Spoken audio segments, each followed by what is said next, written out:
सातारा जिल्ह्यातील मान तालुक्यातील शिखर शिंगणापूर गाव हे प्रसिद्ध आहे शंभू महादेवांच्या देवस्थानासाठी। छत्रपती शिवाजी महाराज यांचे कुलदैवत असणारे शंभू महादेव मंदिर यादवकालीन आहे। पौराणिक कथेनुसार नारद मुनींच्या कळ लावल्याने माता पार्वतीकडून सारे पिठात हरलेले महादेव रुसून बालाघाटाच्या डोंगरात आले। त्यांना विनवण्यासाठी माता पार्वतीने बिल्लिणीचं रूप घेऊन शंकरांना मोहित केले व त्यांच्याशी तिथे विवाह केला। तेच स्थान म्हणजे शिखर शिंगणापूर। याच विवाहाच्या निमित्ताने इथे चैत्र महिन्यात यात्रा भरवली जाते। यात्रेत देवीला हळद, अष्टमीला लग्न सोहळा तर एकादशीला कावड उत्सव भरतो।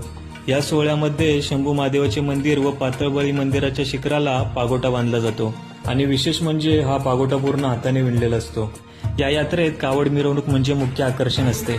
मोठमोठे तांबे पितळाचे पाण्याने भरलेले हंडे या कावडीला लावलेले असतात। ही अतिशय जड कावड डोंगराच्या कड्यातून म्हणजे मुंगी घाटातून मानवी साखळीने ओढत डोंगराकडे नेतात। सासवडच्या इकतपुरीची संत बोतूजी तेली यांच्या कावडीस इथे प्रथम मान आहे। शिखर शिंगणापूरचा महादेव हा मोठा महादेव म्हणूनही ओळखला जातो। असा शिखर शिंगणापूरचा महादेव हा नवसाला पावणारा आणि संकटाला धावणारा अशी त्याची ख्याती आहे। मित्रांनो, तुम्ही कधी शिखर शिंगणापूरच्या यात्रेला गेलाय का? मला